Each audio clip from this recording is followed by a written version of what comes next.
नमस्कार भौणी आपण मानक स्वागत करुछु आजिर नारी महल परिसर को।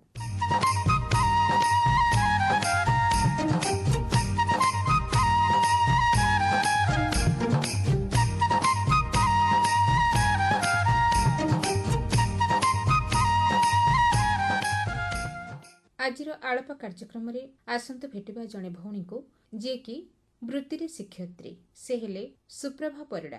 तेबे से एक आध्यात्मिक मनोभाव सह केमिति पिलामानकु शिक्षा देउछंती, केमिति सेई धारारे निजको गढिछंती, सेई शिक्षानुष्ठान माध्यम रे से केमिति पिलामानक भविष्यत गढिबारे सहायक होइछंती, से संपर्क रे आसंतु तांकठो पचारि बुझिबा।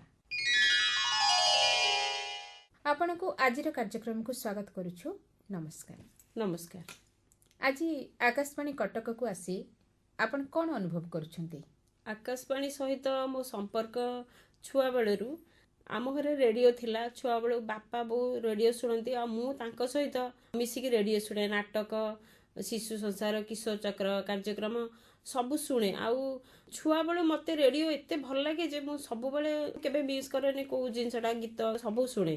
तापर मु आसीची 4 थरा पूर्व आकाशवाणी की मते लागे जे सबु मीडिया भितर एई आकाशवाणीटा मते बेसी प्रभावशाली। माने सेटा देखा जायछि जे बन्या बात्या समय भी आकाशवाणी सक्रिय रहिछि। आकाशवाणी घरे घरे पहुंची पारछि। सबु जेते हमर इंटरनेट एरिया जो दूर दूरांत अच्छी आमर जो इंटरनेट पहुंची पारनी बा सेठी आकाशवाणी पहुंची पारछि।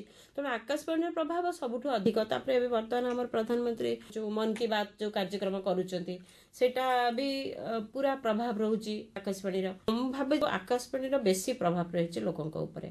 ओटे स्वतंत्र आकर्षण रहिछि मोर आकाशवाणी प्रति। आपण तो जने शिक्षयित्री, काहेकि आपण शिक्षकता को वृत्ति भाबे ग्रहण करिया को इच्छा कले? पिला बेलू आमे जेतोल टिके बड़ हेलु टिके सचेतन हेलु सेतोल शिक्षक माने ही आम ऊपर बेसी प्रभाव पकाउथिले। सेतबेले आमे जेतोल छोट थिलु आम समय मु कथा कहूची सेतबेले शिक्षक ही आमे भाबुथिलु ईश्वर भଳି। तापरे मु जो स्कूल रे पढिली आमे तो स्कूल को जाउथिलु आमे भूली जाउथिलु जे एटा हमर स्कूल आमे घर छाड़ी के आसछु। माने सेमानक सहित हमर संपर्क एते भल थिला। आमे तांको डरुथिलु किंतु गोटे एते सम्मान थिला, एते भक्ति थिला, एते आमे तांको ऊपर निर्भरशील थिलु जे आमे भाबुथिलु सी हमकु सब किछि सिखै देबे, सी हम जीवन को गढ़िबे। आमे तांको आदर्श बोली भाबुथिलु। माने सेटा मो पिला बेले मो मन रे सबुळे रहुथिला ना मु अध्यापक हो बा शिक्षक हो जेमती से लाइन में मुझे बोले। बापा अब केबे कहती नहीं तुम एमती हो कि बापा कहते तुम पढ़ पढ़ किछि कर। आउ गोटे मु कहबी जे शिक्षकता लाइन रे स्वाधीनता थाए। जो स्वाधीनता कि आमे पिला को आम इच्छा अनुसार आमे पढ़े पारिबा, आमे बही बाहर को जाई किछि तांको ज्ञान देई पारिबा। से स्वाधीनता मु भाबुछि जे अन्य को लाइन रे एतेटा मिलेनी जेते हम शिक्षकता लाइन रे जेते स्वाधीनता मिले। सेते मु ताको पसंद कली। तेबे आपण एई शिक्षकता को वृत्ति करी केते संतुष्ट? 100%। कारण एठी एई शिक्षकता रे जो आत्मसंतोष मिलुची, जो शांति मिलुची सेटा मो दृष्टि रे मु कहूची सेटा आउ कोठी बधे नाही। मो चिंताधारा मु कहूची कारण मु ए जो प्रथम कहली जे एठी हमको 100% स्वाधीनता थाए। धर गोटे लोक कार्य क्षेत्र को आसुची सरी गला पर कहन मु बहुत हाली आइ जाईची, किंतु मु भाबे जे शिक्षकता सारी के जेतबेले सरी जाय आमे जते घर को जाऊ मते लागेनी मु हाली आइ जाईची बोली। एते खुशी मिले मन रे शांति आसे जे सेटा मु केते बोर हेबेनी। मु आउ 2 घंटा पे पारथिले पढ़ी पारथांदी, पिलांकु सहित मिसी पारथांदी। मु सेते बहुत संतुष्ट। तापरे हमर गोटे दायित्व भी रहे। हमर आज एतिके पढ़ियार अछि पढ़े कि नुहे आमे भी लक्ष्य रे ए पिलाटा भलो। आमे जते पुराना पिला आसी के कहउचंदी जे मैडम आपण एमबी आम पय करथिले। तो सेही जो खुशीटा मिले से खुशीटा मु भाबे जे कोनोसी विनिमय रे मिली परिबनी। तेबे पिला मानकु आपण केमिति पाठ पढै थांती? प्रथम तो कहबी पिला मानकु पढ़ेला बेले आमको पिलांक सहित पिला हबा पड़िबो। हाँ भय रहिबा निहाती जरूरी। भय नहले पिला मानिबेनी। जेहेतु मो पूजनीय श्रीमा तांको अनुप्राणित होइछि श्रीमा को मो मां भली ग्रहण करू। श्रीमांकर जो लक्ष्य थिला जे हमर जो जीवन रो विकास हबो सेथिरे शिशु मानकु से बेसी प्राधान्य देथिले आ शिक्षा क्षेत्र रे बेसी प्राधान्य देथिले। शिक्षाटा से कहिथिले जे शिक्षाटा केबे हेले पिलांकर गोटे भार बा गोटे गुरु दायित्व नुहे, सी सह ସହଜ ସୁନ୍ଦର ସାବଲୀଳ ଭାବରେ ଶିକ୍ଷାଟାକୁ ଗ୍ରହଣ କରିବ, ଖୁସିର ଆନନ୍ଦ ସହିତ ଶିକ୍ଷା ଗ୍ରହଣ କରିବ। ଆଉ ସେଥିପାଇଁ ପ୍ରତ୍ୟେକ ଶିକ୍ଷକ ଶିକ୍ଷୟିତ୍ରୀଙ୍କୁ ମାର ଭୂମିକା ନେବାକୁ ପଡ଼ିବ। ମାର ଭୂମିକା ନ ନେଲେ ତମେ ଜଣେ ଭଲ ଶିକ୍ଷୟିତ୍ରୀ ହେଇପାରିବ ନାହିଁ। ଯେମିତି ଗୋଟେ ମା ଘରରେ ପିଲାଙ୍କୁ ସ୍ନେହ ଦିଏ, ଆଦର ଦିଏ, ତାଗିଦ ବି କରେ, ଗୋଟେ ମା ଚାହେଁ ମୋ ପିଲା ସମ୍ପୂର୍ଣ୍ଣ ରୂପେ ବିକଶିତ ହଉ, ସମ୍ପୂର୍ଣ୍ଣ ଗୋଟେ ଭଲ ମଣିଷ ହେଇ ବାହାରୁ। ସେମିତି ଶିକ୍ଷକ ଶିକ୍ଷୟିତ୍ରୀ ସମ୍ପୂର୍ଣ୍ଣ ବିକାଶ ପାଇଁ ତାକୁ ମାର ଭୂମିକା ନେଇକି ସେଠି କାମ କରିବାକୁ ପଡ଼େ। ଯେହେତୁ ମୁଁ ପଢ଼ାପଢ଼ି କରେ, ବହୁତ ଶ୍ରୀମାଙ୍କ ବିଷୟରେ ଜାଣିଛି, ତେଣୁ ମୁଁ ବି ଭାବୁଛି ଯେ ମୁଁ କିଛିଟା ତାଙ୍କ ପଢ଼ିକି ଅନୁପ୍ରାଣିତ ହେଇଛି। ଆଉ ମୁଁ ମଧ୍ୟ ଶ୍ରେଣୀରେ ସେ ପ୍ରୟୋଗ କରେ ଯେ ମୁଁ ଯେମିତି ପିଲାଙ୍କୁ ଗୋଟେ ମା ହେଇକି ମୁଁ ପିଲାଙ୍କୁ ପାଠ ପଢ଼େଇ ପାରିବି। ଯେମିତି ମା କଥା ପିଲାମାନେ ଶୁଣନ୍ତି, ମନ ଦେଇକି ଶୁଣନ୍ତି, ମା କଥା ମାନନ୍ତି। ଆଉ ସେମିତି ମୁଁ ଯେମିତି ପିଲାମାନେ କ୍ଲାସରେ ଶ୍ରେଣୀରେ ପୁରା ଶାନ୍ତ ଭାବରେ ବସିକି ମୁଁ ଶୁଣିପାରିବେ, ସେ ତାଙ୍କୁ ପଢ଼ାଏ। ଏବଂ ପଢ଼େଇବା ସମୟରେ ମୁଁ ଟିକେ ଯେ ସେ ବିଷୟକୁ ନେଇକି ମୁଁ ବାହାରକୁ ଯାଏ, ଯେ ବାହାର ଦୁନିଆ ବିଷୟରେ କିଛି ଜ୍ଞାନ ଦିଏ, ଯେମିତି ପିଲା ପାଠ ପଢ଼ା ସହିତ ତା ସମ୍ପର୍କିତ ବାହାର ଜ୍ଞାନ ସମ୍ପର୍କରେ ମଧ୍ୟ ଜାଣିପାରିବେ। ପିଲା ବି ଖୁସି ହୁଅନ୍ତି, ଯେଉଁ ଏତେ ସମୟ ବସିବାର ଯେଉଁ ବିରକ୍ତି ବି ଆସେନି। ଆଉ ଖୁସି ମଜାଜରେ ଦଣ୍ଡ ଦେବା, ପିଲା ଯଦି ଦୁଷ୍ଟ ହୁଅନ୍ତି ତାଙ୍କୁ ବି ଦଣ୍ଡ ଦେବା ଦରକାର, କିନ୍ତୁ ସେଇଟା ସେଇ ଦଣ୍ଡଟା ବି ଦିଆ ହୁଏ। କିନ୍ତୁ ଏମିତି ପିଲାର ମାନସିକ ଆଘାତ ହେଲା ଭଳି ନୁହେଁ, ତାକୁ ସେ ତା ଭୁଲଟା ବୁଝିପାରେ ଯେ ମୁଁ ଏ ଭୁଲଟା କରିଛି, ବୁଝିକି ସେ ତାର ସଂଶୋଧନ କରିକି ପୁଣି ପାଠରେ ଧ୍ୟାନ ଦିଏ। ପିଲାଙ୍କୁ ଆମେ ସ୍ନେହର ସହିତ ବୁଝେଇକି ପଢ଼ଉ। ଜଣେ ଯଦି ଭୁଲ କଲା, ଗୋଟେ ପିଲା ଅଛନ୍ତି ବାରମ୍ବାର ଭୁଲ କରନ୍ତି, ଆଉ ସେଠିକି ତାଙ୍କୁ ମାନେ ମୁଁ ଏମିତି ତାକୁ ବ୍ୟଙ୍ଗ ଭାବରେ କହେ ଯେ ପିଲାକୁ ଆମେ ଯେଉଁ କହୁଛେ ସିଧାସଳଖ ବାଧିବନି, କିନ୍ତୁ ହୃଦୟ ଭିତରକୁ ବାଧିବ, ସିଏ ତାର ନିଜକୁ ସଂଶୋଧନ କରି ସେ ତା ଭୁଲ ବୁଝିପାରେ।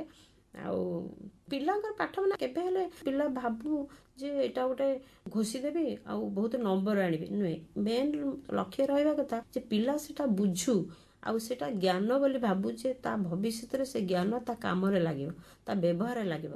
ଏଇଭଳି ଭାବିକି ମୁଁ ପିଲାଙ୍କୁ ଶ୍ରେଣୀରେ ପାଠ ପଢ଼ାଏ। ତେବେ ବର୍ତ୍ତମାନ ଶିକ୍ଷା ପଦ୍ଧତିରେ କିଛି ପରିବର୍ତ୍ତନ ଆସିଲେ ତାହା ପିଲାମାନଙ୍କ ପାଇଁ କେତେ ଦୂର ସହାୟକ ହେବ ଆପଣ ଭାବୁଛନ୍ତି? ଶିକ୍ଷା ପଦ୍ଧତି ବର୍ତ୍ତମାନ ଆମର ଯେଉଁ ଚାଲିଛି, ଏବେ ବି ବହୁତ ଆଲୋଚନା ହେଉଛି ସେ ସମ୍ପର୍କରେ। ଯାହା ଆମର ଭାରତରେ ଶିକ୍ଷା ପଦ୍ଧତି ଚାଲିଛି ତାହା ସମ୍ପୂର୍ଣ୍ଣ ଭାରତ ପାଇଁ ଠିକ୍ ନୁହେଁ, କାରଣ ଆମର ଲୋକ ସଂଖ୍ୟା ବହୁତ ଅଧିକ, ପୃଥିବୀରେ ସର୍ବାଧିକ ଲୋକ ସଂଖ୍ୟା। ତେଣୁ ଯେତେବେଳେ ଇଂରେଜ ଶାସନ ସମୟରେ ଯେଉଁ ଶିକ୍ଷା ପଦ୍ଧତି ଚାଲି ଆସିଛି ଆମର, ସେତେବେଳେ ଆମର ଭାରତୀୟମାନେ ପାଠ ପଢ଼ିଲେ କିରାନୀ ହେବେ, ଏଇଭଳି ଯେଉଁ ଚିନ୍ତାଧାରା ଆମର ସେତେବେଳେ ଥିଲା, ଯେଉଁ ମାକ୍ଲେ ଶିକ୍ଷା ପଦ୍ଧତିରୁ, ସେଇ ଚିନ୍ତାଧାରା ଆମର ଏବେ ନାହିଁ। କିନ୍ତୁ ଏବେ ବି ବହୁତ ପରିବର୍ତ୍ତନ ଆସିଗଲାଣି। ଯେମିତି ସେଇ ସମୟରେ ଆମର ଫକୀର ମୋହନ ସେନାପତି ତାଙ୍କର ଡାକବଂଶୀ ଗଳ୍ପରେ ଲେଖିଥିଲେ, ହରି ସିଂ ଯେ ଡାକ ବିଭାଗରେ କର୍ମଚାରୀ, ଛୋଟିଆ କର୍ମଚାରୀ ଅଛି, ସିଏ ଯାଇକି ତା ଅଫିସରକୁ କହୁଛି ଯେ ମୋ ପୁଅ ଗୋପାଳ ଇଂରାଜୀ 2 ଅକ୍ଷର ଶିଖିଛି, ତାକୁ ଆପଣଙ୍କ ଅଫିସରେ ଗୋଟେ କିରାନୀ ରଖିଦିଅନ୍ତୁ। ମାନେ ଏଇ ଯେଉଁ ମନୋବୃତ୍ତିଟା ଥିଲା ସେତେବେଳେ ଫକୀର ମୋହନ ତାକୁ ତାଙ୍କ ଲେଖା ମାଧ୍ୟମରେ ପ୍ରକାଶ କରିଥିଲେ। ଆଉ ସମାଜରେ ଏଇଟା ପୁରା 100% ସତ୍ୟ ଯେ ସେତେବେଳେ ସମୟରେ ଥିଲା, ଏବେ କମିଗଲାଣି। କିନ୍ତୁ ସେଇ ଯେଉଁ ମାନସିକତାଟା ଏବେ ବି ଆମର ଶିକ୍ଷା ଲୋକ କ'ଣ କହୁଛନ୍ତି, ପାଠ ପଢ଼ିକି ଡକ୍ଟର ହେବୁ ନହେଲେ ଇଞ୍ଜିନିୟର ହେବୁ। ପିଲାଙ୍କୁ ପଚାରିବ କ'ଣ ହେବୁ, ନା ଡକ୍ଟର ହେବି ନହେଲେ ଇଞ୍ଜିନିୟର ହେବି। କାହିଁକି ଏଇ ଜିନିଷଟା ଆମର ଶିକ୍ଷା ପଦ୍ଧତିରେ ପରିବର୍ତ୍ତନ ହେଉ, ପରିବର୍ତ୍ତନ ହେଇକି ଆମେ ପାଠ ପଢ଼ିବୁ, ଆମେ ଜ୍ଞାନ ଅର୍ଜନ କରିବୁ, ଆଉ ଆମେ ସବୁବେଳେ ଆମେ ପ୍ରାକ୍ଟିକାଲ ହେବା। ଯେଉଁ ଜ୍ଞାନ ନେବା ସେ ଜ୍ଞାନକୁ ଆମ ଜୀବନରେ ପ୍ରୟୋଗ କରିବା, ଆମେ ସଫଳ ହେବା ଆଉ ସୁଖୀ ହେଇପାରିବା। ଏବେ ବି ଦେଖନ୍ତୁ, ଗୋଟେ ପଢ଼ିଥିଲି, ସେ OS ଚାକିରି, ଝିଅ ଜଣକ OS ଚାକିରି ଛାଡ଼ିକି ଆସିକି ମୁକ୍ତା ତାଙ୍କର ଉତ୍ପାଦନ କରୁଛନ୍ତି, ସେ ବି ବହୁତ ସଫଳ। ବଡ଼ ବଡ଼ ଇଞ୍ଜିନିୟର ମାନେ ସେମାନେ ଚାକିରି ଛାଡ଼ିକି ଆସିକି ତାଙ୍କର ବ୍ୟବସାୟ କରୁଛନ୍ତି, ଫୁଲ ବ୍ୟବସାୟ କରୁଛନ୍ତି, ସେଟା ମାନେ ଉତ୍ପାଦନ କରୁଛନ୍ତି। ବର୍ତ୍ତମାନ ଶିକ୍ଷା ଯେଉଁ ଏବେ ତ ପରିବର୍ତ୍ତନ ଚାହୁଁଛନ୍ତି, କିନ୍ତୁ ପରିବର୍ତ୍ତନ ହେଲେ ଆମେ କ'ଣ ସିଦ୍ଧାନ୍ତରେ ପହଞ୍ଚିବା ଯେ ଗୋଟେ ପିଲା ପାଠ ପଢ଼ି ସାରିକି ସିଏ କେବଳ ଚାକିରି ଉଦ୍ଦେଶ୍ୟ ତାର ରହିବା କଥା ନୁହେଁ।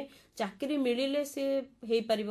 ଗୋଟେ ପିଲା ପାଠ ପଢ଼ିକି ସିଏ ତାର ସବୁବେଳେ ସକାରାତ୍ମକ ଭାବରେ ନେବ ଏବଂ ଚାକିରି ଓରିଏଣ୍ଟେଡ୍ ନ ହେଇକି ସିଏ ତାକୁ ତା ଜ୍ଞାନଟାକୁ, ତା ବୁଦ୍ଧିଟାକୁ ସେ ଯେକୌଣସି କାମରେ ଲଗେଇ ପାରିବ, ଯାହାଫଳରେ ସେ ଖୁସି ରହିବ ଏବଂ ନିଜେ ଆତ୍ମନିର୍ଭରଶୀଳ ହେଇପାରିବ। ଯେକୌଣସି କର୍ମ ହଉ, ସମାଜ ପାଇଁ ସେ କିଛି କରୁ, ଏମିତି କିଛି କରୁ ଯେ ସେ ସବୁଦିନ ଲୋକଙ୍କ ପାଇଁ ଗୋଟେ ସ୍ମରଣୀୟ ହେଇକି ରହିବ। ସେଥିପାଇଁ ସେ ପାଠ ପଢ଼ୁ। ତେବେ ଆପଣ ଯେତେବେଳେ ବିବାହ କରି ଶାଶୁଘରକୁ ଆସିଥିଲେ, ସେତେବେଳର ପରିବେଶ ସମୟ କ'ଣ କେମିତି ଥିଲା? ମୋର ଯେଉଁ ପରିବାର ବିବାହ ହେଇଥିଲା, ଆମେ ହେଉଛୁ ଗୋଟେ ଏକାନ୍ନବର୍ତ୍ତୀ ପରିବାର, ବଡ଼ ପରିବାର।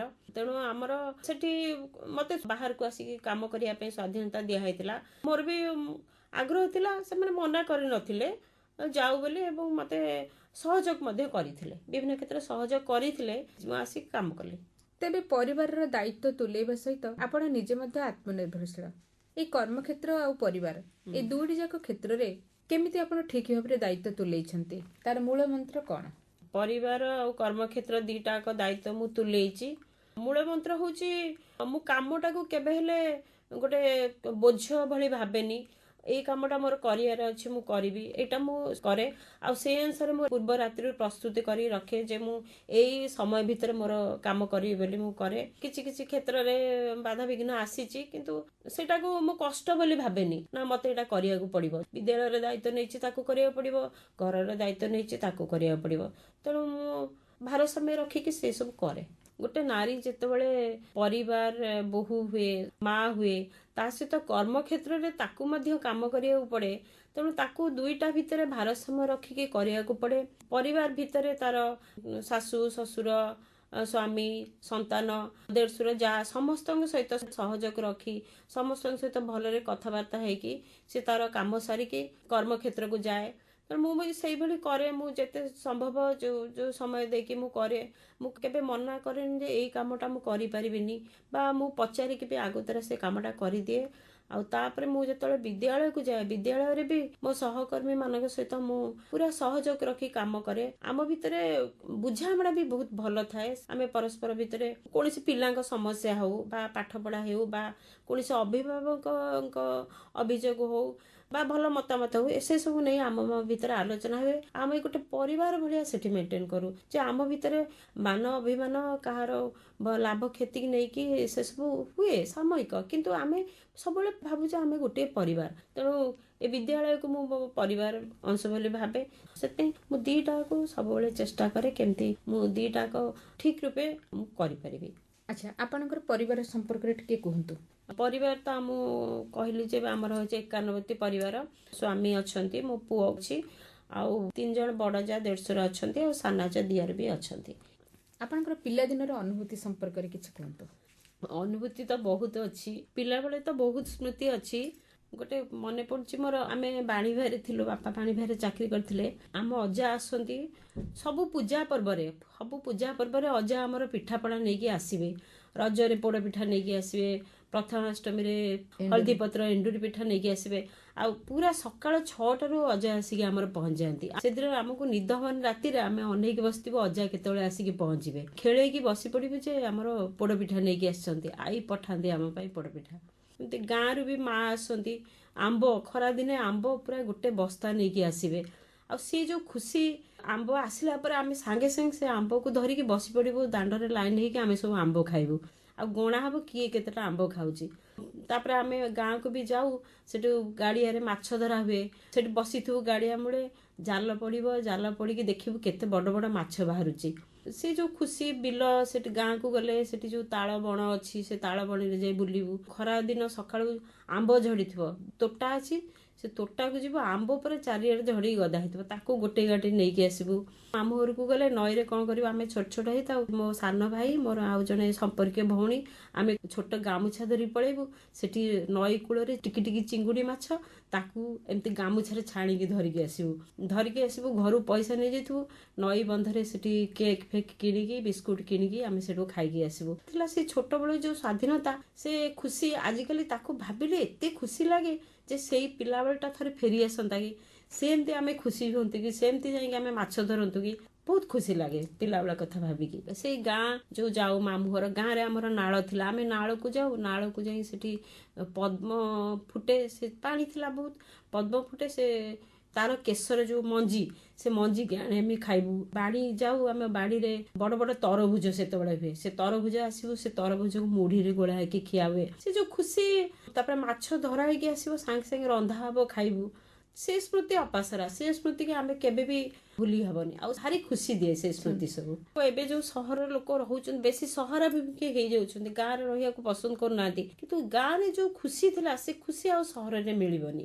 ସହରରେ ଯେଉଁ କାହାର ଏତେ ସମ୍ପର୍କ ନାହିଁ, ଗାଁରେ ଯେଉଁ ପରସ୍ପର ସମ୍ପର୍କ, ଆମେ ଯେତେବେଳେ ଗାଁକୁ ଯାଉ ପହଞ୍ଚୁ, ଆମ ଜେଜେମା ପଳେଇ ଆସିଥିବେ ଅଧା ବାଟ ପର୍ଯ୍ୟନ୍ତ, ସେ ବିଲ ଦେଇକି ବାଟ ଦେଇକି ଅଧା ବାଟ ପଶିବ, ଆମକୁ କାଖେଇକି ନେଇକି ଯାଆନ୍ତି। ପହଞ୍ଚିଲା ମାନେ ସମସ୍ତେ ଆସିକି ପହଞ୍ଚିବେ, ଆରେ ଆସିଛ କିରେ। ତାପରେ ଆମର ମନେ ଅଛି ଛୋଟବେଳେ ବୋଉ ସହିତ ଆମେ ଯିବୁ ସମସ୍ତଙ୍କ ଘର ବୁଲିବା ପାଇଁ, ଆଉ କିଏ ମାଂସ ତରକାରୀ କରିଥିବ ବି ଆମକୁ କରିକି ଖାଇବାକୁ ଦେଇଛି। ମୁଁ ଏବେ ବି ଭାବି ପାରିନି ସେ ଜିନିଷ ଗୁଡା। ସେତେବେଳେ ଯୋଉ ଥିଲା, ଯୋଉ ଭଲ ପାଇବା, ଯୋଉ ପରସ୍ପର ଯୋଉ ସମ୍ପର୍କ ଥିଲା, ଲୋକଙ୍କ ଭିତରେ ଯୋଉ ଆତ୍ମୀୟତା ଥିଲା, ବହୁତ ଖୁସି ଦିଏ ସେ ଆତ୍ମୀୟତା ସବୁ।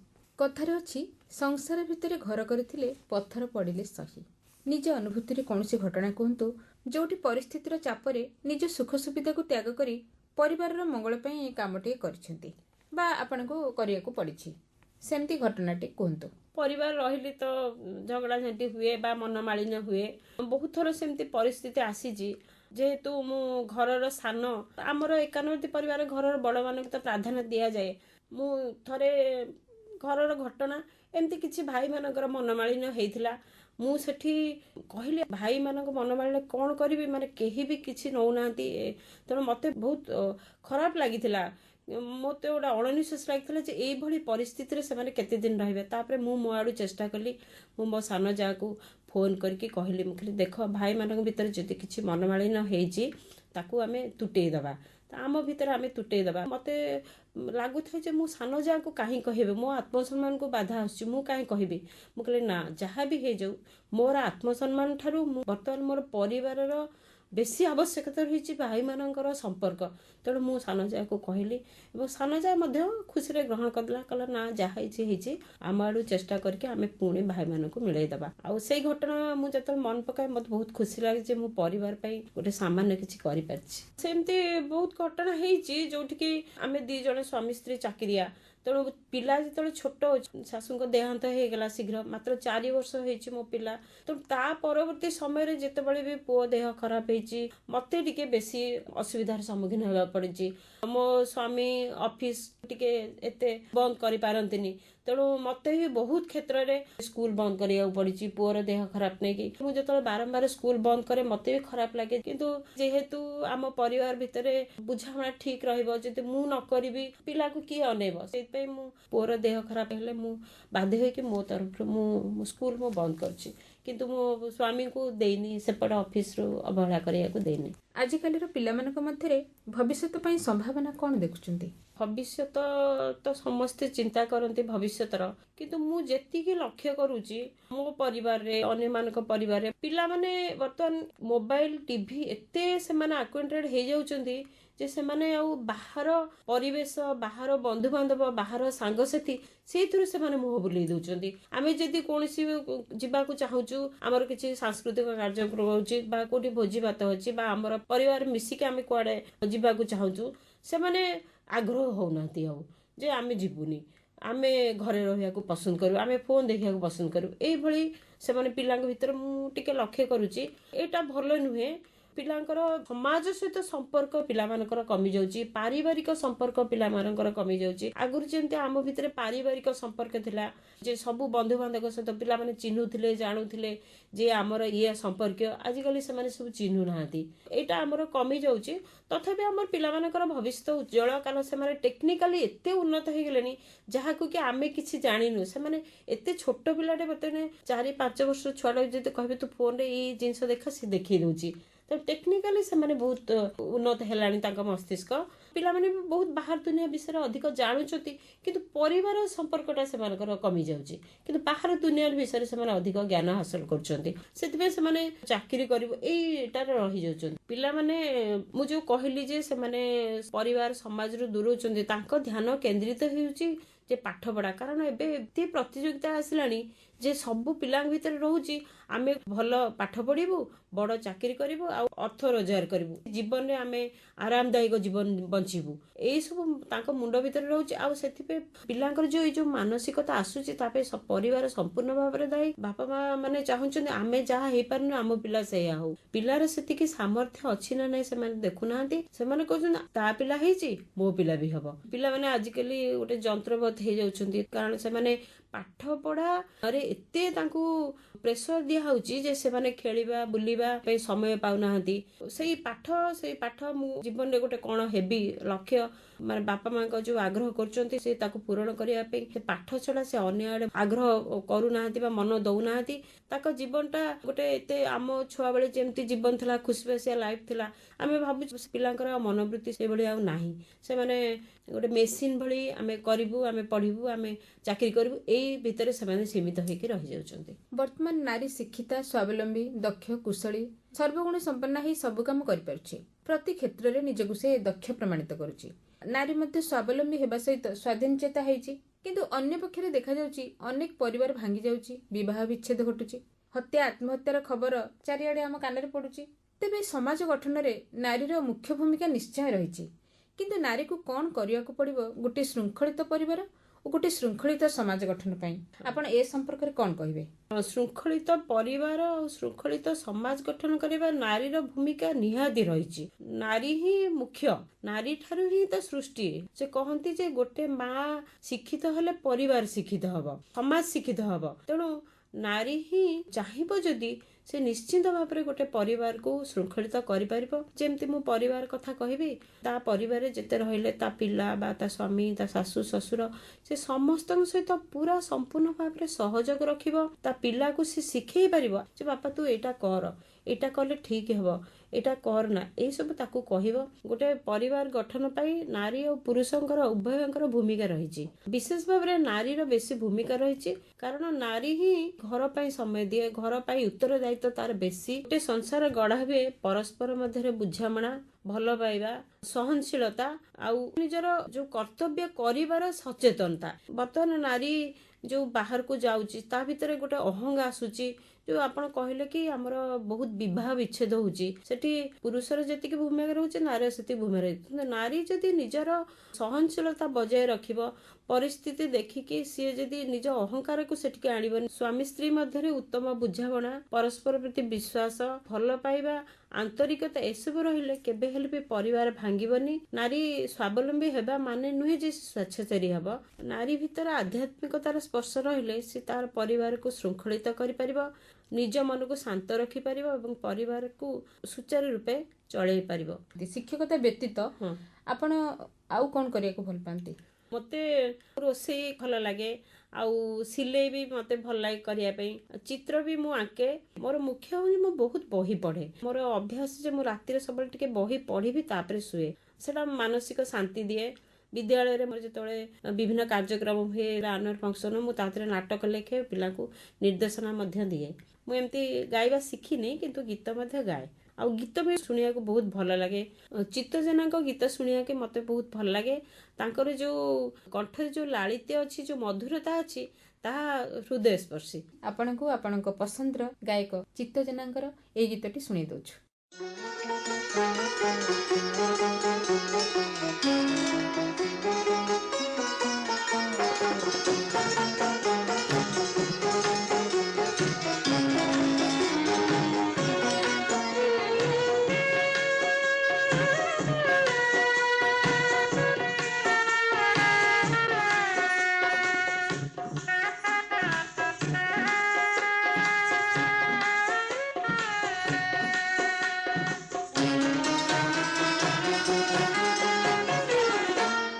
पर्वत कुंची कुंची का, ये नई जाए बही बही का, ये जन जाए कुंची कुंची का, मो प्रिया जाए रुसी रुसी का, ये जन जाए कुंची कुंची का, मो प्रिया जाए रुसी रुसी का।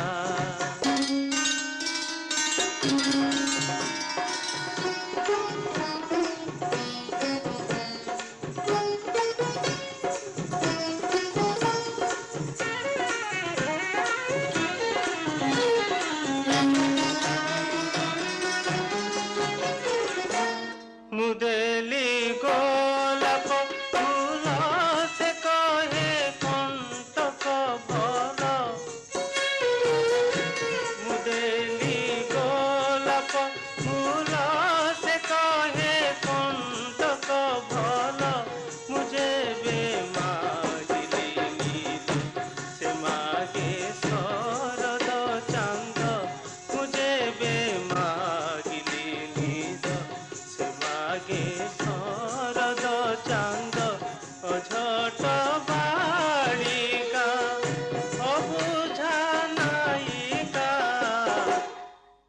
राति जाए झुमी झुमिका ये मली बासे झरी झरिका ये कोई बसे छपी छपिका ओ पिया कांदे मिछि मिछिका ये कोई बसे छपी छपिका ओ पिया कांदे मिछि मिछिका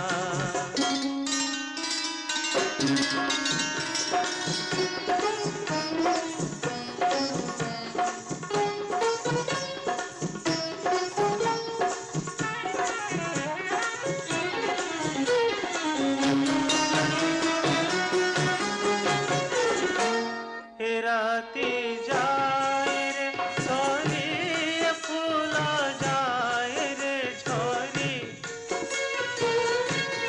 राती जाए रे सोरी फूल जाए रे झरी सबू जानी सबू बुझी अजଣା से सते आजी सबू जानी सबू बुझी अजଣା से सते आजी अझट बालिका अबुझा नायिका ए मेघ जाए भासी भासिका ये तारा हसे मिठी मिठिका ये बंसी बाजे रही रहिका मो प्रिया गाए लुचि लुचिका मो प्रिया गाए लुचि लुचिका मो प्रिया गाए लुचि लुचिका। ଯାହା ହଉ ଆପଣ ଆମ ଅନୁଷ୍ଠାନକୁ ଆସି କାର୍ଯ୍ୟକ୍ରମରେ ଭାଗ ନେଲେ, ଆପଣଙ୍କ ଜୀବନର ଅନେକ ଅନୁଭୂତି ଓ ଅଭିଜ୍ଞତା ଆମ ସହିତ ବାଣ୍ଟିଲେ, ସେଥିପାଇଁ ଆପଣଙ୍କୁ ଆମ ଅନୁଷ୍ଠାନ ପକ୍ଷରୁ ଅନେକ ଅନେକ ଧନ୍ୟବାଦ। ନମସ୍କାର। ନମସ୍କାର। ଆଳାପରେ ଶୁଣୁଥିଲେ ସୁପ୍ରଭା ପରିଡ଼ାଙ୍କ ସହିତ ଆମର କଥାବାର୍ତ୍ତା। ତେବେ ଆଜି ତ ସମୟ ହେଇଯାଇଛି। ଆଜିର କାର୍ଯ୍ୟକ୍ରମକୁ ଏଇଠି ରଖି ବିଦାୟ ନେଉଛି ମୁଁ ସୌଦାମିନୀ। ନମସ୍କାର।